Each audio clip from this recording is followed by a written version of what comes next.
Welcome to season 4, Fostering Change, the #1 podcast in adoption and foster care. Each week we speak to the most amazing good humans about topics that touch each and every one of us. If you have a guest suggestion or interested in sponsoring our podcast, please visit us at fosteringchange@comfortcases.org. Now, sit back, enjoy, learn, get motivated, and let's speak to some fascinating guests. Well, it's hard to believe this month is almost over. I think that the year is moving way too fast, but there's nothing that I love more is when I actually am able to take fostering change and have people use this as a format to really tell their story and also maybe help them on their path. I'll never forget 10 years ago when we started our organization, I kind of wish that I had somebody that I could have talked to or, how do we do this or what do we do that? I mean, I had nothing about nonprofits, but the only thing I did know is that in my heart of heart, I wanted to help kids who were in foster care. And my next guest, that's exactly what she wants to do. Not only is she a title holder, which by the way, I've told you all the story about title holders. I never gave any thought about it until I was asked to judge my very first pageant. And I was like, wow, these ladies are smart. But she is not only a title holder, but she is a really big advocate when it comes to children who are in our foster care system. Not only was she in the system, but she also had a broken adoption, which, I talk a lot about the boomerang kids and how it's very, very sad. I think they suffer more with trauma than children who actually have stayed in the system for their entire time. So ladies and gentlemen, please welcome my friend, Angelina Blare. Angelina, welcome to Fostering Change. Good morning. Thank you so much. I'm so happy to be here today. Well, I am happy for you to be here as well. And I want to go and ask the question that everyone is wanting to know. They're listening, they're watching. You've got to tell me about the failure of your adoption, because I think that we as a society are not educating our community enough about the percentage of children who come into our foster care system, who the adopted parents are not either qualified, they're not educated enough about the child who they're going to be receiving, and they have these rose-colored glasses on, and then all of a sudden the adoption to them, it's like, oh, I'm going to take the dress back because it doesn't fit anymore. I really want to talk about that. I want to talk about what happened. Yeah, so I entered foster care when I was about 5, 6 years old. I stayed there until I was 8. I stayed there until I was 7. I went home to my mother, and then I returned back to the foster care system at 8 years old, as well as my brother and my sister. And our grandparents actually took us in and adopted us. Our adoption took about 3 years to finalize. And during that time, we were in the state of Washington when we were in care. We were then moved to Oregon to be with my grandparents. And then once our adoption finalized, they kind of changed our last names. They cut us off from all of our other biological family, and they moved us from Oregon to Nevada. So we essentially had new names. We lived in a new state. We didn't know anybody. We lost all of our ties to our biological family, as well as our social workers and anybody that had kind of ever helped us. And within 3 months of being back in the state of Nevada, my grandparents actually returned me to the system. And how they did that was they took me to a facility here called the McGee Center, and they dropped me off and they left me there for about 8 days. I was supposed to be there for like a 3-day kind of a stay. They dropped me off for 8 days. And at that point, the McGee Center reached out to services, and that's how I went back into care.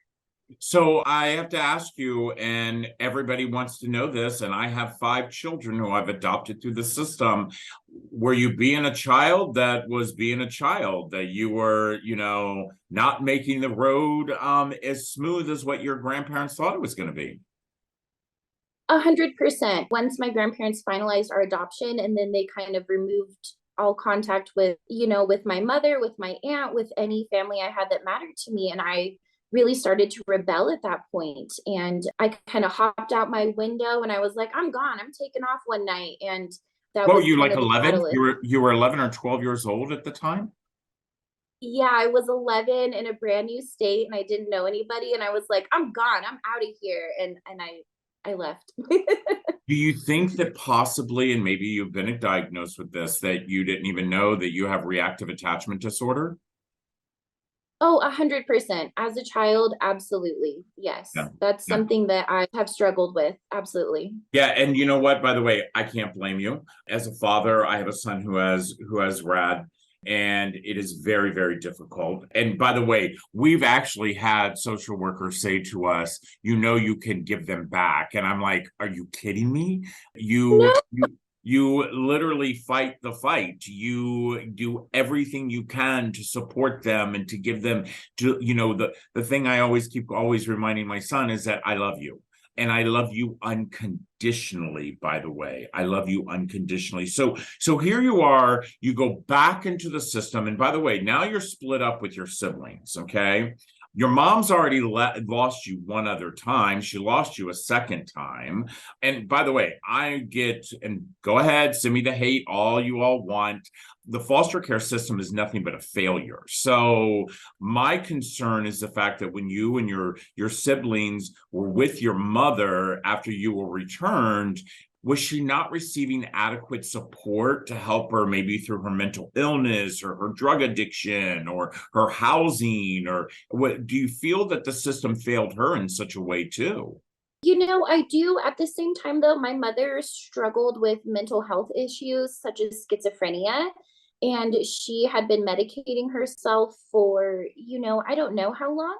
So I've never really had a solid grasp on the level of my mother's sanity, if that makes sense. I'm not sure what really could have been done for her, but I do recall that we were constantly on the move. We lived in so many states. I've lived in I think 8 or 9 different states. We could be So my mom siblings. would just You and I could be right. siblings. Like I went through the same thing with my mother, you know, no real diagnosis, but I will tell you there was something going on to have 10 kids and There, live in as many states and do as much as we have done.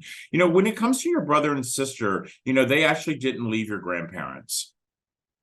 they did They over a did. period of time. I did put all three of us slowly back into the system. Wow, all three of you back in the system in different homes, I'm assuming. Yes. What is your brothers and sister? What are they like now?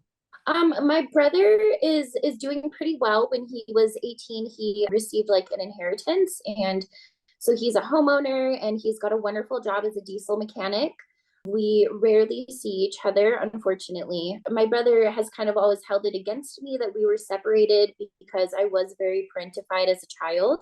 So then when we were split up and I chose to move and go to college and pursue a pharmacy degree in San Francisco, he kind of felt that I abandoned him. And we've never really been able to repair our relationship after that. Been there, done that. What about your sister? My sister is okay. I think she's got kind of some of the similar issues as my mom may have had. She's got fetal alcohol syndrome. So she's on that spectrum and she's not always doing the best for herself. So I try to, support her as much as I can financially. And she's got a couple of kids. And so I do what I can for my niece and buy her clothes and make sure she gets to school and all those things.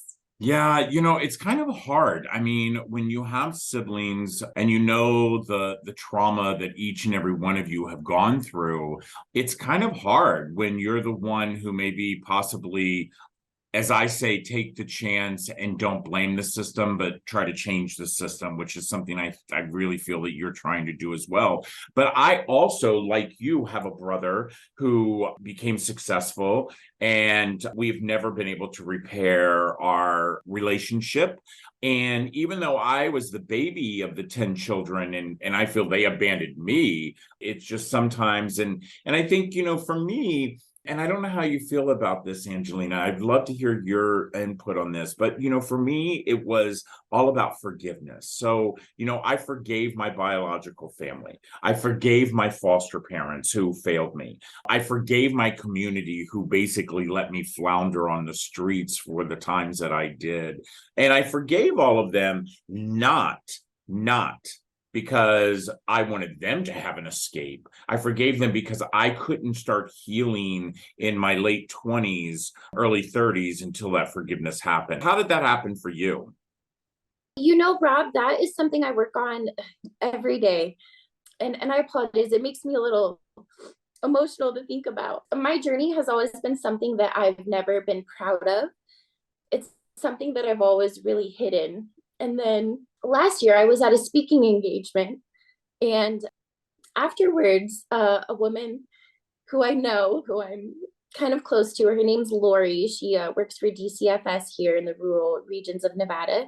She came up to me and she thanked me for my words, and she shook my hand and told me that I need to use my words to keep generating change. Yeah. And that was the first time in my life that I have ever been thankful for my journey. Gosh, I can feel your heart right now through the screen, because I will tell you, she's exactly right. Very similar to you, I was embarrassed. I was ashamed. I did not want people to have the F word put in front of my name, because I know exactly what we all think about those children, and I didn't want to be associated with being one of those children. Listen, I love your rawness. I love your rawness. You know what, guys? We're going to be right back because we have a lot more to talk about, including I've got to talk about your title, because I am so loving your title, because I love good, positive body image. So we'll be right back. This episode of Fostering Change is sponsored by Comfort Cases, a national nonprofit that inspires our communities to bring hope and dignity to our youth that are in foster care. For just $10 a month, you can support the Comfort Cases mission and help us eliminate trash bags for kids who are entering foster care. For every $10 that you give, Comfort Cases will give a Comfort XL to a child entering the system. Be part of the change. Visit comfortcases.org. Well, normally it's me that's cries during our show. And I love the fact when I have guests on that truly they let us see how vulnerable we all can be. They also talk about the pain that I think some of you don't even imagine. And I am 56 years old. I'll be 57 this year. And there is not a day goes by that there are moments within my life on that daily basis that triggers me to think about what if, and do you remember when? And Angelina, I think that's something that, I will tell you, you're probably the age to be my daughter. And it's just something that just doesn't seem to go away for kids like us who have been in and out of the system, because the system has done nothing any more than just, give us more trauma to put with on our plate. But I've got to tell you, I'm proud of you, though. I mean, understanding that only 54% of kids actually graduate from high school, to know the fact that we only see 3% get a college degree, which you have received a college degree as well. And then you decided that you wanted to be a title holder, and you actually hold what I think is one of the most amazing titles there is. And tell me about that title. Yes, so I am National Miss Curvy, and I'm all about. Okay, wait, stop, everybody. I want you to make sure you heard that correctly.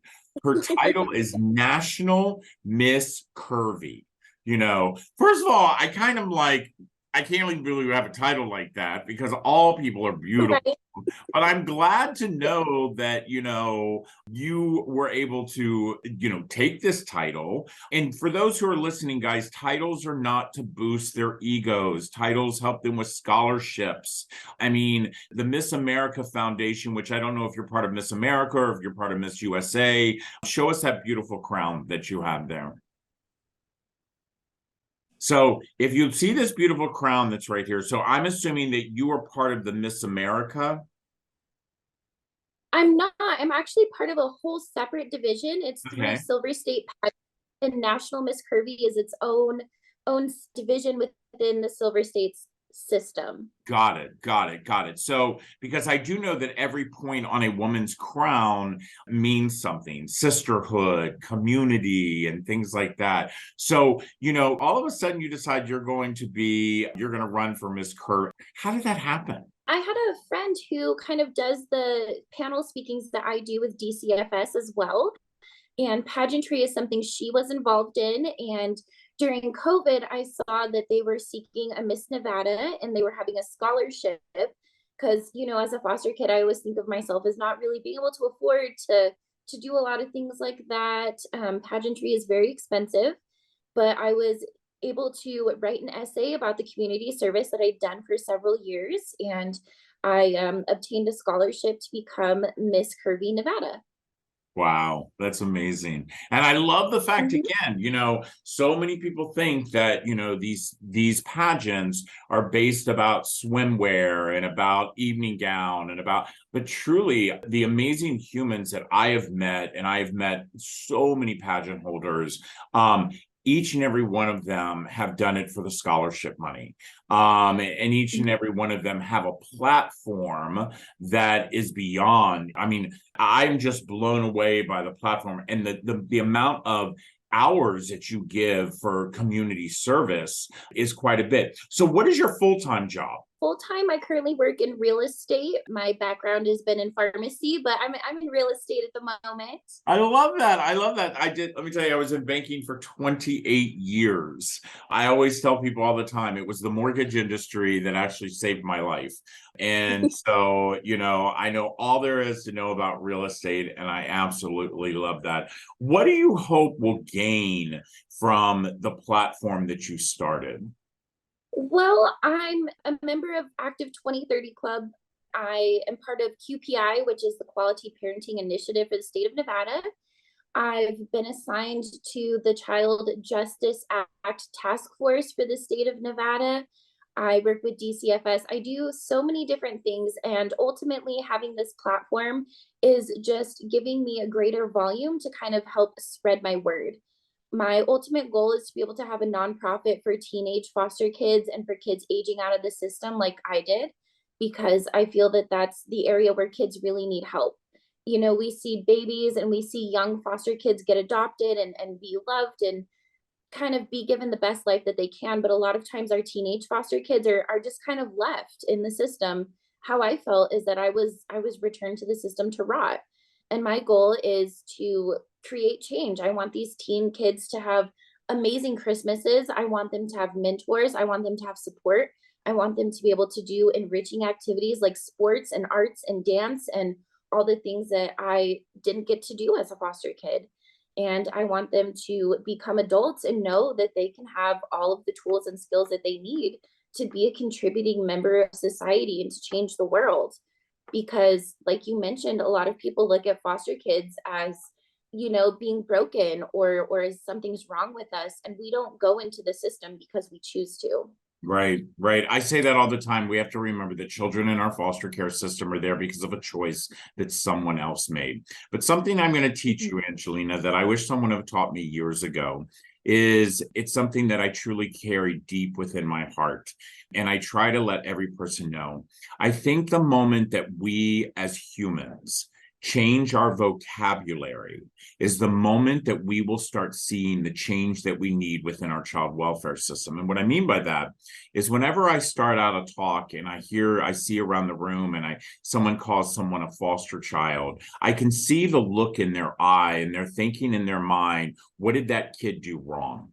Okay. The Mhm. second thing is that kid is bad. The third thing is that kid has mental illness and.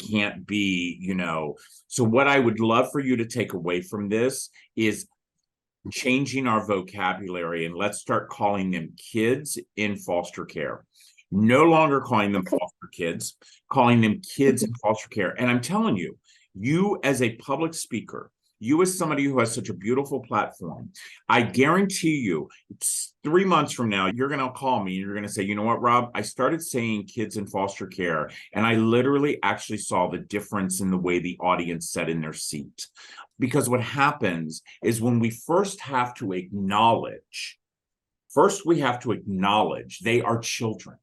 They are children, you know, and the fact is they're children in our foster care system.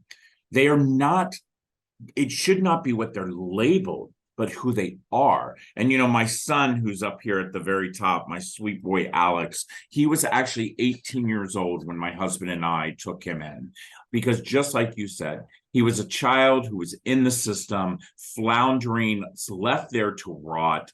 Days before he was getting ready to be aged out, he was going to age out, and what was going to happen to this boy? And that is like you and I have that same. I have such a passion when it comes to the older children. Mind you, I love that my babies came to me when they were very little. I loved how I experienced that. But I will tell you, there is nothing better than being a dad to a child who has experienced what my son experienced, and now all of a sudden to reap the benefits. And he just finished his sophomore year in college, and he's getting ready to go to London to study abroad. So I'm going to support you 110%, Angelina. I want to see a year from now you come back to Fostering Change. I want to see that you have started your nonprofit, and I really want to see you have the mission to make sure that we're helping as many kids as we possibly can. Absolutely, yes. I totally agree. I definitely want that to happen. I don't know how to begin a nonprofit, but I'm definitely out here trying to make change somehow. And I'm sure you understand when I say it's hard to make change in the foster care system because it is so convoluted. And I appreciate the social workers and I appreciate all the people in the system for the good reasons. And then there's all the bad things that I want to change as well. And it's kind of a big thing, but I'm gonna do it. I'm gonna change the world somehow. I know told you myself are. as a foster care, Let me tell you, I know you are. And I will have to tell you this. And the thing is, as I remind people all the time, there's good and bad in our world. Okay. So just because we're talking about all the wrongs that are happening within the system and how shattered the system is, and does not mean that we're sitting here putting the CASAs down and putting the social workers down, because we love them and they work hard. And there's a lot of amazing CASAs and there are a lot of amazing social workers. But at the same time, there's a lot that we need to change, and we need to change that today and not tomorrow, because these are children of our future. Listen, everybody, I am so excited that you were all able to hear my friend Angelina speak. You know, she's gonna be around, I know that, and I hope each and every one of you had the most amazing January, just like I had, and I cannot wait to see what February will bring. Take care, everyone. I want to say thank you to each and every one of you for listening or watching the latest episode of Fostering Change. All of us on our team hope that you've learned something new today and have been inspired to be a good human. Now, just a reminder that you can always find Fostering Change on your favorite channels on Google, Spotify, iTunes, YouTube, and others, including, of course, comfortcases.org. I want to give a big thank you to all of you for joining us each and every week. And a reminder that if you have a suggestion for a guest, or maybe you might have a question about today's podcast, or are interested in becoming a sponsor of Fostering Change, please don't hesitate to email me personally at fosteringchange@comfortcases.org. Now, that's it for now. Thanks again, and we'll see you next Tuesday. Take care.